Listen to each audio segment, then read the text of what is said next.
کرتی ہیں۔ لقد کان لکم فی رسول اللہ اسوۃ حسنہ۔ اسوہ جناب ختم مرتبہ تب ہیں جب ان کی سیرت ہمارے لیے، کیونکہ وہ عصمت کا پیکر تھے، عصمت کبریٰ کے مالک تھے، جو کچھ کریں گے ان کی سیرت پہ عمل کرنا ہم پہ لازم ہے۔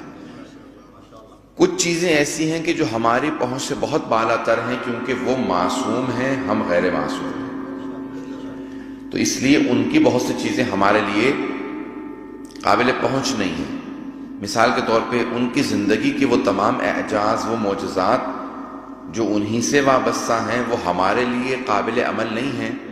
ہم انہیں اپنانا بھی چاہیں تو اپنا نہیں سکتے، اور اگر اپنانے کی کوشش بھی کریں بہت سی ان کی زندگی کے پہلوؤں کو، تب بھی ہم ان جیسے نہیں بن سکتے۔ بات واضح ہو رہی ہے عزیزان گرامی؟ تو ختمی مرتبت کی زندگی کے بہت سے پہلو ہیں عزیزان گرامی، جیسے امیر المومنین 1000 رکعت ہر شب میں پڑھتے تھے۔ اگر کوئی 1000 رکعت پڑھ بھی لے تب بھی علی نہیں بن سکتا۔ اسی طرح سے ائمہ علیہ السلام کی زندگی کے بہت سے پہلو ہیں کہ اگر ان کو انسان اپناتا بھی ہے تو اس غرض سے، اس نیت سے کہ ہم ان پہ عمل کریں گے تاکہ ان کے پیروکار کہلائیں، یہ نہیں کہ نیت یہ ہے ہم ان جیسے بن جائیں گے۔ اگر یہ واضح ہوتے رہی تو ہم انشاءاللہ پوری کوشش یہ کریں گے کہ ان کی سیرت کو، تاریخ کو پیش کریں، لیکن سیرت اور فلسفہ تاریخ کو۔ عزیزان گرامی، روایت کے الفاظ ہیں کہ علامہ مجلسی نے لکھا ہے مختلف کتابوں میں، اور ہمارے ہاں معصومین نے فرمایا ہے، خصوصاً چھٹے امام علیہ السلام نے، امام جعفر صادق علیہ السلام نے فرمایا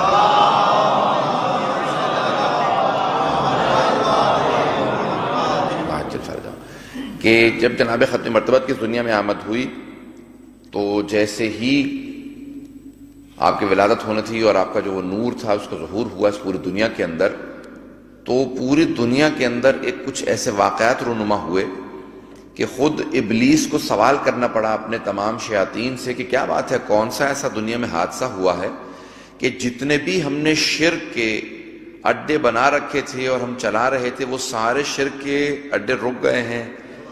جو شیراز میں آتش پرستوں نے آگ جلا رکھی تھی 1000 سال سے آج تک بجھنے ہی نہیں دی تھی، کوئی ایسا واقعہ ہوا ہے کہ ایک رات میں خود بخود بجھ گئی۔ جتنے بھی دنیا کے اندر بت پرستی کرنے والے افراد تھے جو انہوں نے بت بنا رکھے تھے، وہ سارے بت زمین پہ اوندھے منہ گر گئے۔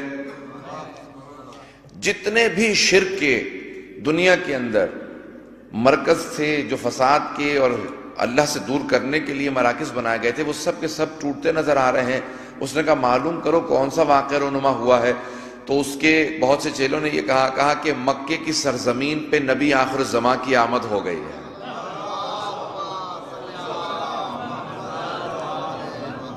تو عزیزان گرامی، خانہ کعبہ کے قریب ہی آج بھی مکتبۃ مکہ المکرمہ کے اندر جو آج بہرحال لائبریری بنا دی گئی، وہ جناب عبداللہ جناب آمنہ علیہ السلام کا خانہ کہہ لیجیے ان کا گھر تھا، اور وہیں پہ جناب ختم مرتبت کی آمد ہوئی۔